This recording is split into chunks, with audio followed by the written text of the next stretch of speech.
सांगली आणि भिवंडी लोकसभा मतदारसंघ दोन्ही जागांसाठी महाविकास आघाडीच्या उमेदवारांची घोषणा झाली आहे.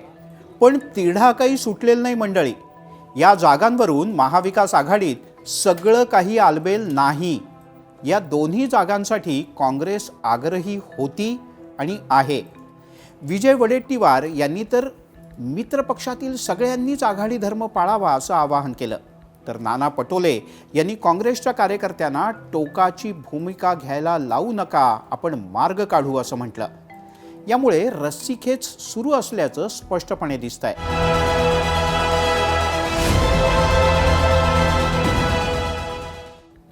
मंडळी, या सगळ्यामध्ये महाविकास आघाडीतील उद्धव सेनेनं सांगलीसाठी तर राष्ट्रवादी काँग्रेस शरदचंद्र पवार पक्षानं भिवंडीसाठी आपापल्या उमेदवाराची घोषणा कधीच करून टाकली.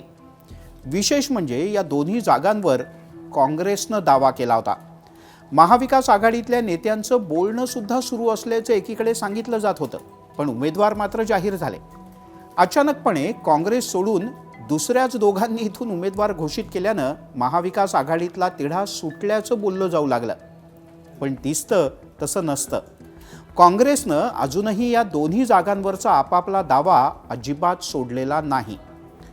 सगळ्यात पहिल्यांदा सांगलीच्या बद्दल सांगायचं तर या जागेसाठी काँग्रेस जरा जास्तच आक्रमक असल्याचं दिसतंय. महाराष्ट्राच्या निर्मितीपासून पश्चिम महाराष्ट्रात सांगली हा कायमच काँग्रेसचा गड राहिलाय. 2014 पर्यंत सांगलीची जागा कायम काँग्रेसच जिंकत आली आहे. पण यावेळेला महाविकास आघाडीच्या जागा वाटपात सांगलीची जागा शिवसेनेनं मिळवली. तर जागा वाटप होण्याच्या आधीच ठाकरेंनी डबल महाराष्ट्र केसरी पैलवान चंद्रहार पाटील यांना सांगलीतून तिकीट जाहीर केलं. ठाकरेंच्या याच निर्णयामुळे महाविकास आघाडीत धुसफूस सुरू झाली आणि त्यामुळे काँग्रेसचे आमदार विश्वजित कदम आणि इच्छुक उमेदवार विशाल पाटील यांनी काँग्रेसच्या नेत्यांना धारेवर धरलं. दिल्ली गाठली.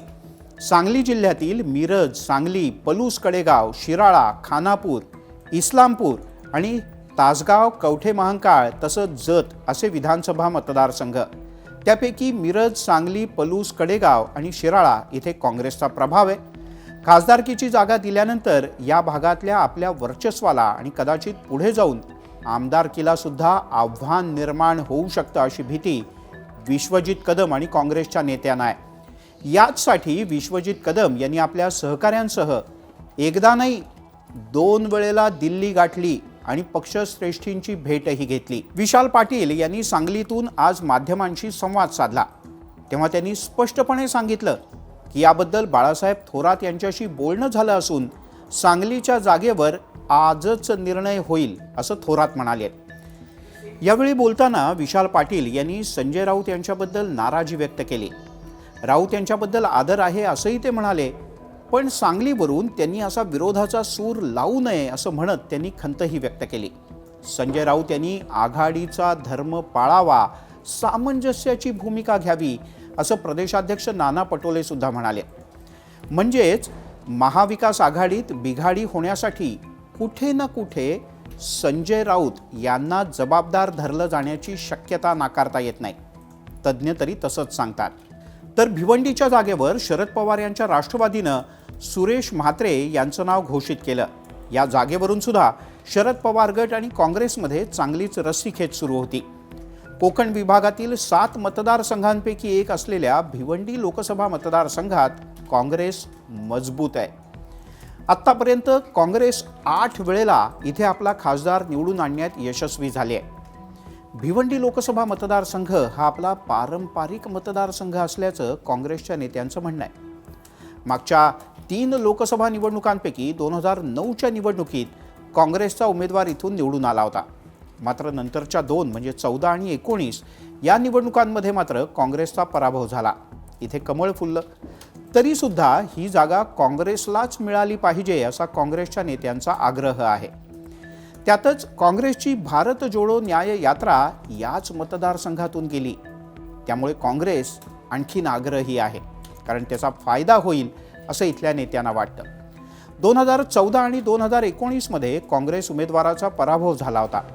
तेव्हा यंदा राष्ट्रवादीला ही जागा मिळावी असं शरद पवार गटातल्या पदाधिकाऱ्यांचं म्हणणं आहे.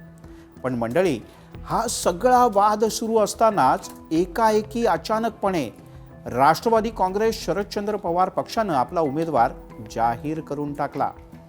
त्यामुळे काँग्रेसचे पदाधिकारी आणखी नाराज झाले. या सगळ्या मतदारसंघातून निवडणूक लढवण्यासाठी काँग्रेसच्याकडून 1-2 नाही तर 4-5 जण इच्छुक आहेत. हा मतदारसंघ जर राष्ट्रवादीला सोडला तर आम्ही पक्षाच्या विरोधात असहकाराची भूमिका घेऊ असा इशारा काँग्रेसच्या स्थानिक पदाधिकाऱ्यांनी दिलाय. या सगळ्यात ही जागा सुद्धा काँग्रेससाठी डोकेदुखी ठरतानाच दिसतेय. मंडळी, सांगली आणि भिवंडीच्या या गणितावर तोडगा काढणं गरजेचं झालंय. त्याचसाठी उद्या महाविकास आघाडीची एक संयुक्त बैठक आणि त्यानंतर लगेचच एक पत्रकार परिषद सुद्धा होणार आहे, ज्यामध्ये महाविकास आघाडी जागा वाटपाचा अंतिम फॉर्म्युला जाहीर करेल अशी शक्यता आहे. किमान सांगितलं तरी तसंच जात आहे. तेव्हा कदम यांचं हे बंड शमवण्यासाठी महाविकास आघाडी काय भूमिका घेते, भिवंडी कोणाच्या पदरात पडते, याचंही उत्तर या पत्रकार परिषदेनंतरच मिळेल. पाहूयात काय होतं. पण हां, तुम्हाला काय वाटतं, सांगलीचा सुभेदार कोण आणि भिवंडीचा दावेदार कोण, आम्हाला नक्की कळवा.